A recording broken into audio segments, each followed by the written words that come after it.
ಕಿರುತೆರೆಯ ಅತ್ಯಂತ ಜನಪ್ರಿಯ reality show Bigg Boss season 12ರ ಟ್ರೋಫಿ ಗೆದ್ದು ಮನೆ ಮಾತಾಗಿದ್ದ ಗಿಲ್ಲಿ ನಟ ಈಗ ಬೆಳ್ಳಿ ತೆರೆಯಲ್ಲಿ ನಾಯಕ ನಟನಾಗಿ ಮಿಂಚಲು ಸಜ್ಜಾಗಿದ್ದಾರೆ.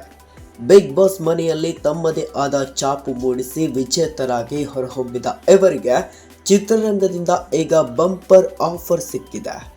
ಹೌದು, ಕನ್ನಡ ಚಿತ್ರರಂಗದ ಖ್ಯಾತ ಹಾಗೂ ಪ್ರತಿಷ್ಠಿತ ನಿರ್ಮಾಣ ಸಂಸ್ಥೆಯಾದ KVN ಪ್ರೊಡಕ್ಷನ್ಸ್ ಈ ಚಿತ್ರವನ್ನು ಅದ್ದೂರಿಯಾಗಿ ಅರ್ಪಿಸಲು ಮುಂದಾಗಿದೆ.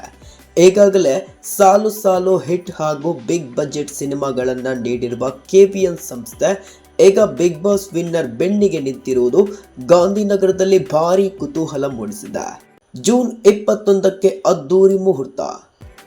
ಈ ಬಹುನಿರೀಕ್ಷಿತ ನೂತನ ಚಿತ್ರದ ಮುಹೂರ್ತ ಸಮಾರಂಭಕ್ಕೆ ದಿನಾಂಕ ನಿಗದಿಯಾಗಿದೆ. ಇದೇ ಜೂನ್ 21ರಂದು ಚಿತ್ರ ಮುಹೂರ್ತ ನೆರವೇರಲಿದ್ದು ಚಿತ್ರರಂಗದ ಗಣ್ಯರು ಈ ಸಮಾರಂಭಕ್ಕೆ ಸಾಕ್ಷಿಯಾಗಲಿದ್ದಾರೆ. ಬಿಗ್ ಬಾಸ್ ಸೀಸನ್ 12ರ ಕಿರೀಟ ಮುಡಿಗೇರಿಸಿಕೊಂಡ ಬೆನ್ನಲ್ಲೇ ಗಿಲ್ಲಿ ನಟ ದೊಡ್ಡ ಬ್ಯಾನರ್ ಮೂಲಕ ಹೀರೋ ಆಗಿ ಲಾಂಚ್ ಆಗುತ್ತಿರುವುದು ಅವರ ಅಭಿಮಾನಿಗಳಲ್ಲಿ ಹೊಸ ಜೋಶ್ ತಂದಿದೆ. ಚಿತ್ರವನ್ನ ಚಂದ್ರಮೋಹನ್ ನಿರ್ದೇಶನ ಮಾಡಲಿದ್ದಾರೆ. KVN ಪ್ರೊಡಕ್ಷನ್ಸ್ ಸಂಸ್ಥೆಯ ಕಾರ್ಯಕಾರಿ ನಿರ್ಮಾಪಕರಾದ ನವೀನ್ ಹಾಗೂ ಹರೀಶ್ ನಿರ್ಮಾಣದ ಜವಾಬ್ದಾರಿ ಹೊತ್ತಿದ್ದಾರೆ. ಸಂಸ್ಥಾಪಕ ಕೆ ವೆಂಕಟನಾರಾಯಣ ಹಾಗೂ KVN ಬಿಸಿನೆಸ್ ಹೆಡ್ ಸುಪ್ರೀತ್ ಈ ಯೋಜನೆಗೆ ಬೆಂಬಲ ನೀಡ್ತಾ ಇದ್ದಾರೆ.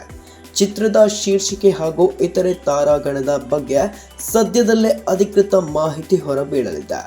ಈ ಸುದ್ದಿಯನ್ನ ಸ್ವತಃ ಗಿಲ್ಲಿ ನಟ ಅವರೇ ತಮ್ಮ ಇನ್ಸ್ಟಾಗ್ರಾಮ್ ಖಾತೆಯಲ್ಲಿ ಹಂಚಿಕೊಂಡಿದ್ದಾರೆ.